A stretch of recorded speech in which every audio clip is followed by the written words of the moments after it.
Hi everyone, आज स्मरांश में आपका स्वागत है। और आज हम लोग एक छोटी सी कहानी की बात करेंगे। एक छोटे से बच्चे की कहानी। जब भी आप देखेंगे कि जैसे हमें होता है ना कि सेल्फ मोटिवेशन की ज़रूरत पड़ती कभी कभी, हम उसकी बात करेंगे। एक बार क्या हुआ कि एक छोटा सा बच्चा पीपल के पेड़ के नीचे बैठा हुआ तपस्या में लीन था। पीपल का पेड़, उसके नीचे छोटा बच्चा बैठा हुआ था। और आप ऐसे इमेजिन कर सकते हैं कि ये पीपल का पेड़ रहा होगा, बड़ा सा खूब, और इसके नीचे ये एक छोटा सा बच्चा यहाँ बैठा हुआ, ठीक है ना। ये उस तपस्या में लीन था। उसी समय नारद जी जा रहे थे। नारद जी ने कहा, क्या कर रहे हो? उस बच्चे ने कहा कि मैं प्रभु के दर्शन करना चाहता हूँ। बोले, अच्छा तो कैसे करोगे? तो बोला कि जब तक प्रभु दर्शन नहीं देंगे मैं यहीं बैठा रहूंगा और तपस्या करता रहूंगा। नारद जी बड़ा खुश हुए। नारद जी कहे कि अच्छा, ये तपस्या में हम तो वहीं जा रहे हैं, बोल ही देंगे तुम्हारी बात। तो बच्चा कहा कि ठीक है, आप जाइए और प्रभु से कहिएगा कि जब तक वो दर्शन नहीं देंगे मैं तब तक यहीं बैठा रहूंगा, तपस्या में लीन रहूंगा, तपस्या करता रहूंगा। नारद जी बहुत खुश हुए।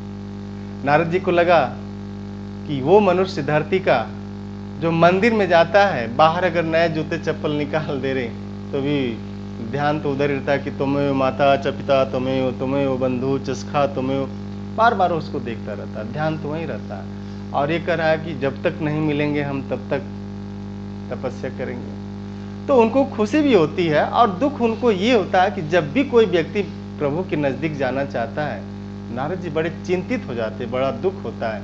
एक गाना था ना छोटा सा कि तुझे कोई और दिखे तो जलता है मन, ऐसे करके कोई एक लाइन बड़ी फेमस रही। तो वो गए वहां पे और भगवान से कहा कि प्रभु, धरती पे पीपल के पेड़ के नीचे एक बच्चा बैठा हुआ है, आपकी तपस्या में लीन है, और वो कह रहा है कि जब तक प्रभु दर्शन नहीं देंगे हम तब तक यहीं बैठे रहेंगे। और ये कहते हुए उनको बड़ा खुशी मिली। तो प्रभु ने कहा कि ठीक है, जा बोल देना कि पीपल के पेड़ पे जितने पत्ते हैं, पत्ते उतने जन्मों तक मेरी तपस्या करेगा, मैं उसे मिल जाऊंगा। नारद जी बहुत खुश हुए।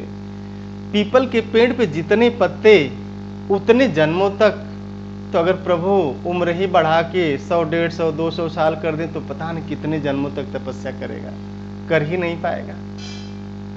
बहुत खुश होते हैं, आते हैं उस बच्चे से बोलते हैं कि हमने आपकी बात, तुम्हारी बात वहां बोल दी, और प्रभु ने कहा कि पीपल के पेड़ पे जितने पत्ते हैं उतने जन्मों तक तपस्या करोगे तो मिल जाऊंगा।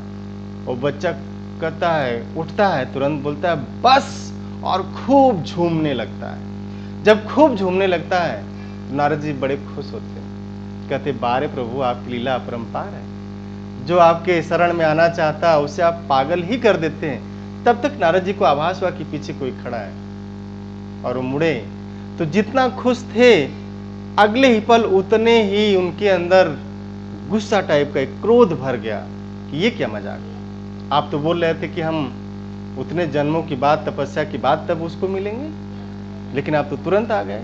प्रभु ने कहा, नारद, उतने जन्मों की तपस्या में जो ग्रेविटी क्रिएट होती, इसने एक पल में ही क्रिएट कर दी, इसलिए मुझे आना पड़ा। तो अगर आपको लक्ष्य पाना है, उन्होंने कहा कि उतने जन्मों तक तपस्या में जो ग्रेविटी क्रिएट होती, इसने एक पल में ही क्रिएट कर दी, इसलिए मुझे आना पड़ा। वो एक बड़ा ही फेमस गाना रहा हिंदी फिल्मों में कि मैं रमता जोगी, ऐसे करके था कि एक पल में सदियां जी डाली, एक पल में सदियां जी डाली। कैसे आप उसको और सुन लीजिएगा। और उसमें एक दूसरा गाना था कि आना ही पड़ा, आना ही पड़ा, ठीक है ना। तो आना ही पड़ा, वो एक था कि आना ही पड़ा सजना जालिम है दिल की लगी, कुछ ऐसे करके हिंदी मूवी में एक गाना था। भगवान को आना पड़ गया क्योंकि इतनी ग्रेविटी क्रिएट कर दी। तो जिस दिन आप इतनी ग्रेविटी क्रिएट कर देंगे ना, लक्ष्य आपके पास चल कर के खुद आ जाएगा, आपको जाना नहीं पड़ेगा। तो इसलिए कहा जाता है कि खुदी को कर बुलंद इतना कि हर तकदीर से पहले खुदा बंदे से पूछे, बता तेरी रजा क्या है। Thank you. सी